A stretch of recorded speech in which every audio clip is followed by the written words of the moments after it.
From this to this कहने को तो ये 6 मिनट की वीडियो है, पर कम से कम ये 16 घंटे का काम था। 6 से 7 घंटे का काम तो सिर्फ वो था जो मैंने केक डिलीवरी डे पर किया। इसके पीछे बहुत बैकग्राउंड होता है जो ये है कि वीडियो में नज़र नहीं आता, फास्ट वीडियो होती है, पता नहीं चलता। तो यहाँ पर 2 केक जो ब्लू वाले टॉप पे पड़े थे वो मेरे जाने थे डडियाल, और वो कस्टमर ख़ुद पिक करने आई थी। और अच्छा इनका काफ़ी मतलब अच्छा पैकेज था और अच्छा रहा।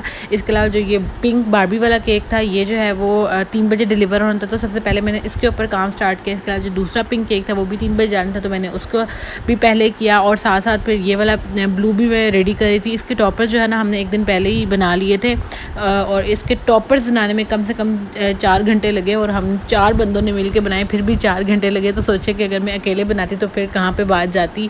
लेकिन ये है कि टॉपर्स हमने बिल्कुल तसल्ली से बनाए थे, आराम से सारा काम छोड़ कर हमने टॉपर्स बनाए। और जब टॉपर केक पे लगे तो फिर पता चल रहा था कि कोई चीज़ बनी है।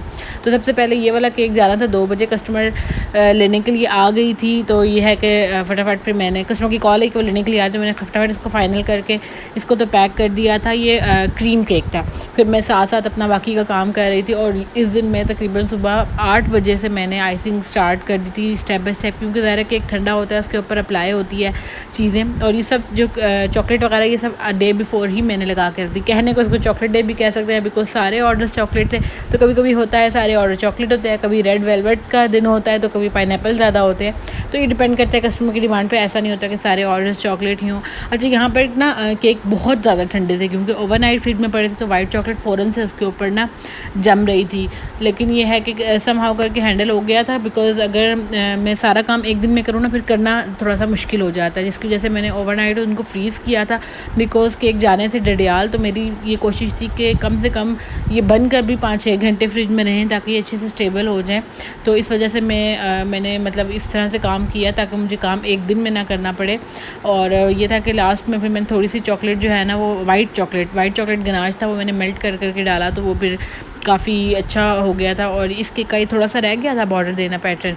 और ये अच्छा उनकी जो थीम थी ना, वो लाइट एंड डार्क ब्लू में थी, तो ये दोनों के एक डार्क ब्लू की टोन में जा रहे थे। देन मैंने फिर इसके ऊपर अगेन लाइट ब्लू कलर किया, ताकि वो दोनों का कॉम्बिनेशन हो सके। पहले उन्होंने एक ऑर्डर कन्फर्म करवाया था, देन फिर उनकी गैदरिंग ज़्यादा थी, तो फिर उन्होंने दूसरा ऑर्डर भी कर दिया। तो जो दूसरा वाला केक था ना, वो ज़्यादा प्यारा था पहले वाले से। और ये बेचारी कस्टमर लेने के लिए आ गई थी, इनको इतनी मुश्किल से मैंने एड्रेस समझाया। गूगल मैप जो है ना, वो पीछे डिफेंस रोड की तरफ ले जाता है, डिफेंस रोड से हमें नहीं रास्ता आता, तो मैं किसी और को क्या समझाऊँ। राइडर भी बेचारे आके इतना परेशान होते हैं, जो पिकअप करने आता है वो भी इतना परेशान होता है। हालांकि अडियाला रोड से बिल्कुल सीधा रास्ता है, मेरी अडियाला रोड की लोकेशन है।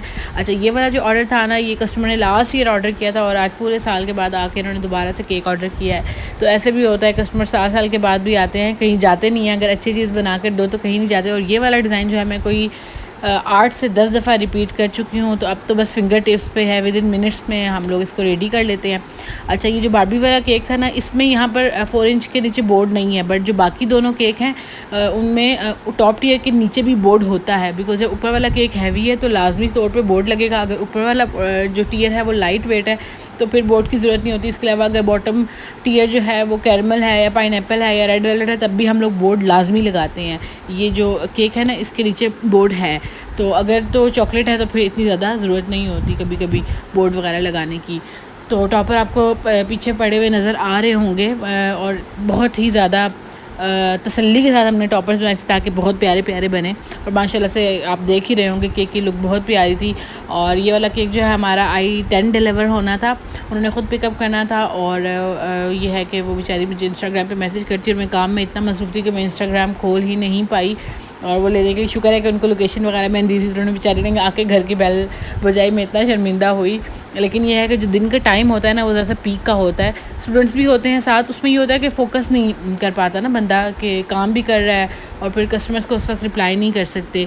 तो यह है कि कस्टमर भी थोड़ा सा सब्र किया करें, क्योंकि ये होता है कि ऑल द टाइम हम रिप्लाई भी नहीं कर सकते। देखें, आप कितनी भी कोई आप सर्विस दे दो, लेकिन आप ऑल द टाइम रिप्लाई के लिए कोई बंदा नहीं रख सकते। तो हमारा ये होता है कि मैं शाम में ज़्यादा फिजिबल रहती हूँ, दिन में मेरा नहीं होता, इसलिए आप थोड़ा सा मार्जिन रखें कि मेरे पास आएंगे। तो अगर थोड़ा सा लेट रिप्लाई भी होता है तो मसला नहीं होता। बाकी इंस्टाग्राम वाली आवाम जो है वो इंस्टाग्राम पे ही रहे तो वो भी अच्छा रहेगा, बिकॉज इंस्टाग्राम पे मुझे रिप्लाई करना आसान है। व्हाट्सएप पे तो बहुत ज़्यादा मैसेजेस का ढेर होता है क्लास का, और वो काफ़ी ज़्यादा लोड हो गया है।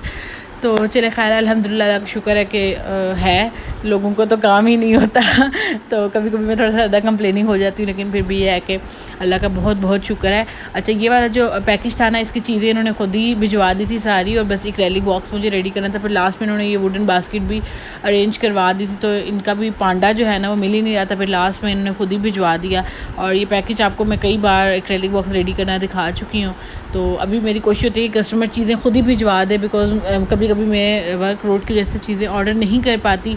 तो ये है कि अगर आप लोग खुद ये काम कर लें तो ये ज़्यादा बेहतर रहेगा। अच्छा, ये लास्ट में ये एक ऑर्डर जाना था जो सबसे आखिर में कंप्लीट हुआ। और अच्छा, ये आपको वेट दिखाती हूँ। ये 11 पाउंड के इन्होंने 2 केक्स का ऑर्डर दिया था, और ये तकरीबन इसका 16 पाउंड वेट था, और ये 13 पाउंड था। तो टोटल इसके ऊपर तकरीबन 2 kg फॉन्डेंट लगी थी। 1 kg के बोर्ड हो जाएंगे, तो फिर भी ये 27 पाउंड तक ये 2 केक थे।